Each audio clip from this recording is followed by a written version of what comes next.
Ba'zida shundoq o'ylab qolaman. Havo rayi odamning kayfiyatiga aktiv ta'sir qildigan o'xshamamdi. Mening bundaq deyishimga sabab bo'lib kelayotgan nurg'un kechmishim bor. Masalan, bugunning o'zini aytsam, Urumchining havosi g'alati qorong'u bo'lib ketdi. Texi ko'p kunduz bo'lishiga qaramay, xuddi shamdan keyingi vaqtning qorong'uligi qoplab oldi. Osmonda qarsi odamning qo'qqisi kelgudek qora bulutlar bag'on siri qo'yuqlashib, xuddi rivoyatlardagi ko'zidan chiqqan devining tutun bo'lib osmon sathiga yeyilganidek. Qora bo'lish bilan qolmay, shakli qo'rqinchli maxluqlarga o'xshag'achqa osmon texmi surlik bo'lib ketgan edi. Dal mana shu sur jahonni texmi qorong'u ko'rsatsa kerak. Havoning alpozidagi buzuqliq mening kayfiyatimni buzdi desam tamoman bo'ladi. Chunki kayfiyatim buzilgudek boshqa hech qanday sababni deb beramayman. Mana shundaq bo'lg'ashqa nima qilarimni qayerlarda qonqib, kimlar bilan uchrashib, kayfiyatimni bir oz bo'lsa-mu ko'tarishni o'ylab qoldim. Dilimmo havodagi qorong'ulashayotgandek bir tuyg'u meni bakmo bearam qilib, ichim titildab ketyotdi. Bu bir hafta oxiri edi. Bekorchilikmi buning bir sababchisimikin-a? Ha, to'g'ri. Sabit apandiga yo'liqib birdan paranglashsam cho'qim ko'nglim penchilib qolmamdi. Ammo hafta oxirlarida uning kichikkina kulbisini studentlar besib oldigan bo'lgandan beri men ularga putlashmaslik uchun hech u yoqqa bormas bo'lgan edim. Boshqa kim bor? Her qanday bir tonishimga uchursam, cho'qim ikkirimga qayqivilish qo'zolaydi. Men haraxin tashlig'ida xili bo'ldi. Bundaq zo'rlashlardan o'zimni qochirib yuraman. Texmi qiziqi, ilgari o'zimmi jumlasidan bo'lgan bu qavoq ahlining deyishib yuradigan gaplari, qalb tushuntirishlari tozmi kulkilik, hatto bir oz yuz qizatadigan tetiqsizlik bo'lib tuyulishga boshladi. Amdiza mushundaq bir kechqurunda undaq birsiga uchrab qolishdan Alloh saqlasin. Soatga qaradim. Voy, texi amdili 4 dan ozroq o'tibdi. Bundaq chaqda yoshlar texi kammaydi. Sabit apandiga yo'liqib, studentlarning oldi kelishga boshlagan hamonla qochmaymanmi ha? Amdi bilan bo'ldi. Bardigan yer tepilgan edi. Sabit apandining ishki bakimi yepilmagan edi. Shundaq bo'lishiga qaramay, ichidan tivish anglanmadi. Odam yo'qmi nima deb o'yladim. Bu odam nagimi ketgandi? Shunga ishikni chekmayla ittirib bo'sug'idan otildim. Kirdim-yu, darhol bilindirmay yenishining ipini o'ylab qoldim.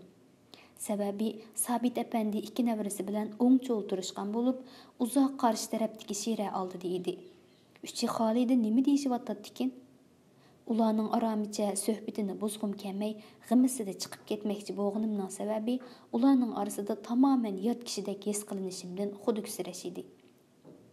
Kishining amroqligini keltiradigan chiroyli aslondek Gulzoda bo'g'isiga suvishib o'ltirib olgan bo'lib, uning ishik tarafga qarashga chulisi yo'qdek qiladi. Kichik Sabit bo'lsa, ishik tarafga qisman oqisini qilib, ular bilan qarishib o'ltiradi. Biroq ishikka qarshi o'ltirgan Sabit meni ko'rib qoldi. Mening ishikni chekmayla sahrochisiga usib kirgan gunohimga pisand qilmagandek. Keling, dedi bo'lakcha yaqinlik bilan va o'ziga aloqat berayotgan Aslonni o'zidan yiroqlashtirmoqchi bo'lgandek. Gulzodani burnidan chimdib turib oqisiga ittirib. Yo'q bo'ldilar. Men mundaqla bir yo'liqib mangay deb qarsam bek chiroyli o'ltiribsizlar. Qayrindoshlar ara suhbatga qistirilib olmay, dedim aqamga qo'limni uzatib, ishikning tutquchini sipashtirib izdigach. Ha, demak siz o'zingizni yot deb o'ylaydi ekansiz-da, dedi Sabit samimiy bir ranjish bilan. Bu gap menga yetarli bo'ldi. Yana talashishga so'z topamadim. Bo'ladi, men sizlarning suhbatingizga qaytilay, ammo bir shartim bor, dedim bir oz kayfiyat ko'tirish. To'g'risi, Gulzoda bilan chiqishqim kelganlik uchun. Bu qiz bilan chiqishqimlik kelib turadi. U shunchalik yo'qishliq ediki, hatto ayolim mudoim "Heliqi Gulzoda deganchini tamoq chaqirib qo'ysak bo'ladi. Maktabning tamoqlaridan jaq to'yib ketgandi, bichoralar. Hammamiz ko'rganmiz-ku maktab hayotini", deb turadigan bo'lib qolgan edi. "Shartingizni qabul qildik. Aytinglar qani nima shart?" dedi Gulzoda hammaga vakolatan. "Nima qilganing bu qizim?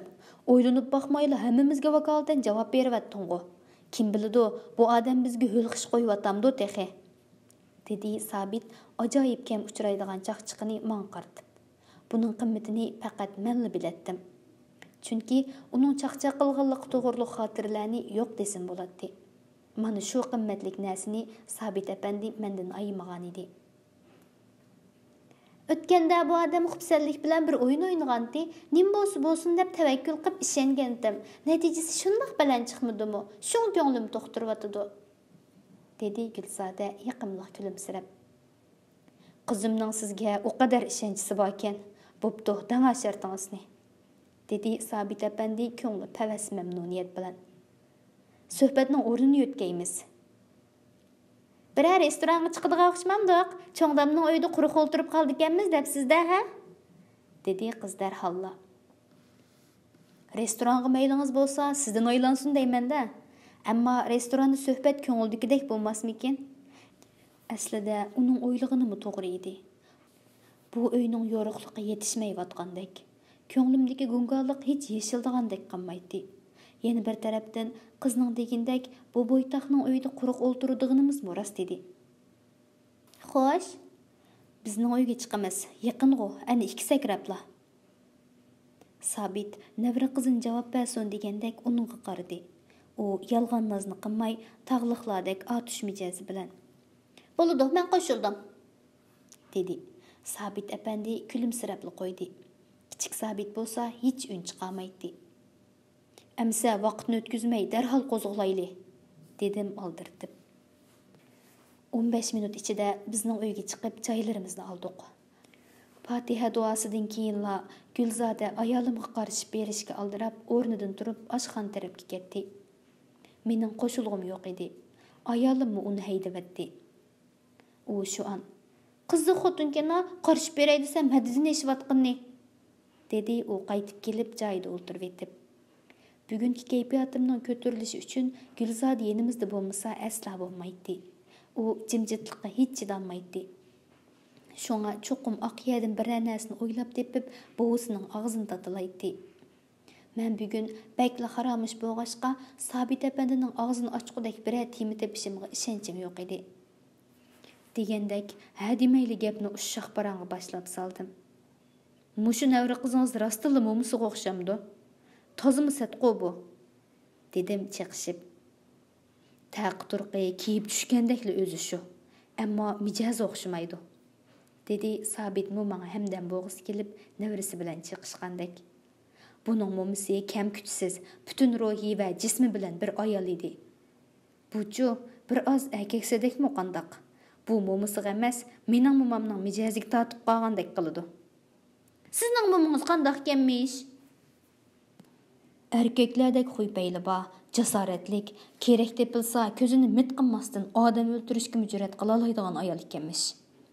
Agar buvamdek ashundaq bir jasur erkak tarafidan bo'ysundirilmagan bo'lsa, bir kishiga bo'ysunib xotin bo'g'idek tipimi yo'q. Hatto xeli yigitlarmi uni elishga jur'at qilamagan bir qiz ekanmish. Mana shundala ayan bo'ldiki, mening ushshaq parang boshlab saldim deb o'kinishimga kerak qolmay, menga eng kerak bo'ladigan temaga o'lishib ketdik. Bugungi suhbatga qitilganim uchun men shukr davatdim. Sabitning mo'misi haqidagi tarif va buvisi haqidagi yepuchidan g'idiqlangandek. Gulzada shundaq bir savol so'radiki, uning so'rag'ini aslida mening bilishim kerak uchur bo'lsa-mu, nimishqidir so'rash aqlimga kelmagan. Yoki hikoyaning normal eqishini oqsatmay deb so'ramasdan kelgan ekanman. Gulzada so'ravidi, g'ashliklarim ko'tarilib, ko'nglim pallada ichilib ketdi. U shundoq so'radi.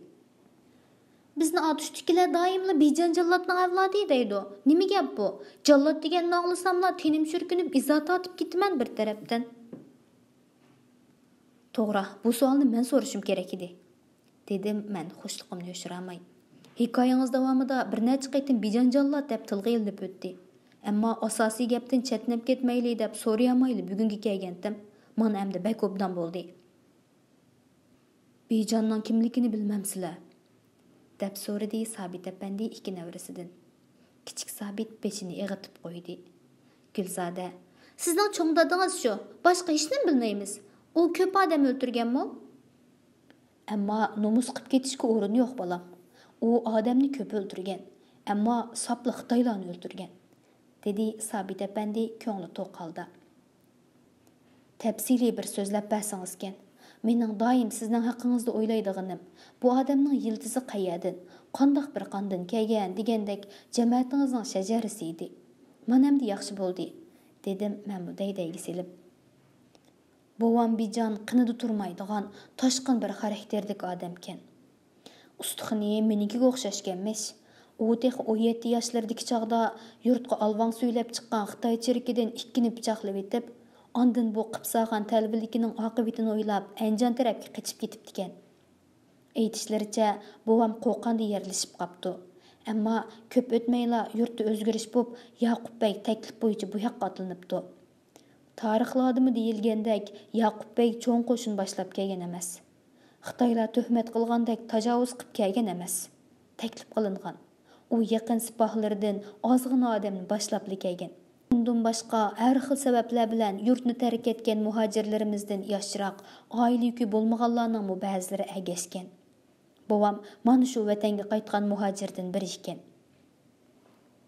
Uning qo'qanda uylanganligi, birmi ikkimi bolasi bo'lganligiga oid gap cho'chaklar bor. Ammo bovam hayot vaqtida o'z og'zi bilan hech qachon buni tasdiqlaydigan biror og'iz gap qilmagan ekan. Meningcha, sababi cho'ng onamizning dilini chigmaslik uchun bo'lsa kerak. Chunki cho'ng onam Otushdagi atog'liq cho'ngboy Mulla Xunojimning 3 yurtidonliq go'zal ham e'tiborli mastura qiz edi-da. Ularning bu to'yimi cho'chaklardagiga o'xshash. Ammo temaga qaytaman. Cho'ng dadam yurtga qaytib kelishda qo'qanda bor deb faraz qilingan oila bola chaqasiga qiyolishining sababi Xitoylar u qochib ketgandan keyin uning dadasini zindonga olib ketib, shu ketgancha derik yutgan. Onasi to'la yig'lab xafalikdan o'lib ketgan ekan. Shunga u dadasining derikini qilish, bo'lmagandimi Xitoydan o'ch elish niyatida vatanga qaytgan. Yaqubbek hokimiyati davrida kichik amallardimi bo'lgan. Keyin Xitoylar takrar tajovuz qilganda u Yaqubbekning o'g'li Bakqulibekning qo'shinda yuzbeshi bo'lib Xitoylar bilan jang qilgan. U ana shu chaqda uchirganlik Xitoyning kallasini kesgan. Hatto jazonixo'r Xitoylar tilamchi Xitoylarni ayab qo'ymagan. Dadam bovam haqida shundoq deydi. Dadam rahmatlik doim men kesgan kallalarni tissa mening bo'yimdek necha chiqadi deb maqtanib qo'yarkanmish. İçki tafriqi tufayli Yaqubbekning qoldiq kuchlari o'g'illarining qo'lida parchalanib, jangovarlik sunib, qoch-qoch boshlanganda buvamning do'stlari yana Qo'qonga ket deb undashgan.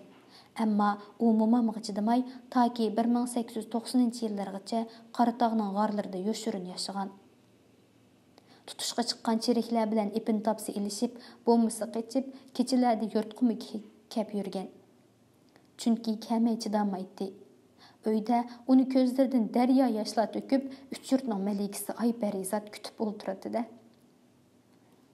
Buvam Qoratog'ning eshak o'ldi, bo'qsa qaplashgan, so'zgan, yumloq degan jilg'ilaridan toki Qoratog'ni qoq ikkiga bo'ladigan qariya jilg'asigacha oraliqni makon qilgan. U urushdan ilgari qirg'iz do'stlari bilan ko'p bordi keldi qiladi ekan. Deganimdek, sho'ruqlikni qirg'izchalish haq deyishida emasmi? Çarvı bilan qirg'izlar bilan haplashmaydigan yo'q. Mana shu chaqlarda ashu Qoratog'ning bir jilg'asidan o'tib, shimoldagi qirg'iz avullariga berishdi ekan. Jilg'ining bektar, yuk bilan eshak patmog'idek bir yeri bor ekan. Tariyaga qachonlardir shiddatli kelkun domultib kelganmi yoki yer tavrashlar yuqoridan tushirganmi bir qiyotash parchasi kaplashib qilib, piyodalarmi otlab o'tadigan bo'libdi ekan. Ana shu toshni bovam yoshlikdagi talbiligi bilan bir necha do'stlari oldida mayda qaqishib qilib, ko'tirib elib yon qashqa qo'yib ekan. Shu ishdan keyin bu tosh Bijonning teshi deb atilibdi. Bovam u yoqqa o'tib ketayotganda toshni o'ng qashqa, qaytib kelayotganda so'l qashqa olib qo'ydi ekan. Kishilar toshning qaysi tarafda turganiga qarabla, "Ha, Bijon tog' tarafga o'tibdi-da" yoki "Bijon yurt tarafga o'tibdi-da" deyishadigan bo'libdi ekan. Qechib yurgan kunlaridimi, o'rgangan xuyiga hay beramaganmi, toshni yo'tkab qo'yibdi. Mana shuning bilanla yo'lovchilar Bijonjonlar Qoratog'ning ichida bir yerda bo'kab, yoshirinib yurgandek turdi deb ma'lumot beribdi. Bizning xalq bunchalik ishning foyda ziyni haqida o'ylab boqay demayla, dushmanga yordamlashib etdi emasmi? Bugunmi shu? Shuningdan keyin Xitoy cheriklari Qortog' atrofida pistirma qurib, ko'p hapilishib, oxiri u Ayvantog' tarafga ketibdi. Ayvantog' Qortog' bilan Bo'ztog' orasidagi soyliqning o'ttirisida. O'ttirbachoqning dal shimoliy yoki bir oz sharq-shimoliy tarafiga to'g'ri keladigan yerdan boshlanib, sharq tarafga. Ikki tog' orasida parallel so'zilib ketgan bir tog'. Aşı boshlangan uchini men Bachang eg'izidan kirib, oqidagi soyga o'tgan chig'imda uzoqdan ko'rgan edim. U xuddi hashamatlik o'rda qasrlarning oldi tarafiga o'xshab ketadi ekan. Balkim shuning uchun Ayvantog' deb atalgan bo'lsa kerak. Bovam Ayvantog'ga yo'tkilib ko'p o'tmay, malchilardan biri uni ko'rib qopdi-da, uning uchurini yurtga yeyib etibdi. Aslida uning dushmanlik qilish niyati yo'q. Hatto bovamga havas qiladigan bo'lsa-mu, odatga qarshi kelmagan gap. Kichikkina gap ichiga patmay teshib ketgan nima. Mana shundoq, bovam ana shu Ayvantog'da o'ldirilgan. Bu mezgil ichida ayoli Ayparizat elishib qolayli deb qolgan. Cheriklar doim uyni paylab yurgan. Ashundoq cherik paylayotgandimi, bovam uyga kelib ketgan. Hatto yana balaliq bo'lgan. Ammo ayoli saqsiz bo'lib, keyingi balalarga qarayamag'ashqa balalari ay bo'lmagan ekan. Dadam ana shu bovam qochib yurgan yillarning yaldamisi ekan. Cheriklar paylayotgan uyga qandoq kelib ketgandi degan hayronlik har aqlga keladi cho'qim. Bovamning danqidan qo'rqqan cheriklar ko'masga sog'an ishlar bo'lgan. Ammo u ko'p chaqlarda to'ydirmay kirgan. Qandoq demsiz? U cho'ng onamiz Ayparizatni shaddi qilib silib saqlaydigan hujurdan qandoq o'g'irlab 8 qatliq paxshtamdan ortilib ap qochib kelgan bo'lsa, xuddi shundoq qilgan. To'g'ri, boyi bovingiz bilan mo'mingizning to'yi haqida raso cho'chaklardagidek deb o'xshatgan edingiz. Bunisi qandoq bo'pti ekan? Deb ko'chilidim men. Sabit apandi qiz navrasidan bir nimani hiyiqqandek qarab qo'yib, ün chiqmadi. Qarmagandek turibmi buni sezgan qiz gapimning beliga tepib. To'xtab turing, toza bir odam ekan bu. A gapning oxiri tugimisinmi? dedi. Buvamni qo'g'lab yurgan chog'larda uning oilasini parakanda qilaverib, Mulla Xunojimning boyligini so'rib bo'lgan. Xitoy degan bir nima chiqadigan yerni pamlab qolsa, qanidek chaplashida emasmi? Pat-pat qo'rqitib, Ayparizatni tutib ketadigan bo'lishib, dadasidan pora elib turgan. Bu ansiz kunlarning besimiga chidamay ag'rib qolgan mo'mimiz Ayparizat buvamning o'ldirilganlik xabarini anglabla o'ri bo'lolmagan. Bütün yurt hömülab Ayvantog'ga berib, bovamning jasadini tepib kelib, qadam joyiga dafn qilishgan. Bovamning 40 to'shqizmasdan mo'mammo hayot bilan vidolashgan. Dadam tikandek yolg'iz qilib, tog'larining homiyligida balog'at ketib, shularning g'amxo'rligi bilan o'ylinib, o'yuchoqlik bo'lgan.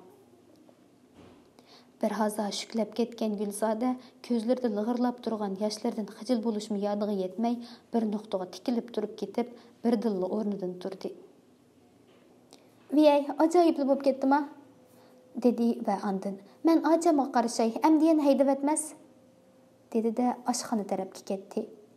U yerda ayolim bilan ikkisining talash tortishi pichir-pichir olinib, orqadan Gulzodaning texmi past ovozdagi shivirlishi bilan jim bo'lib qolishdi.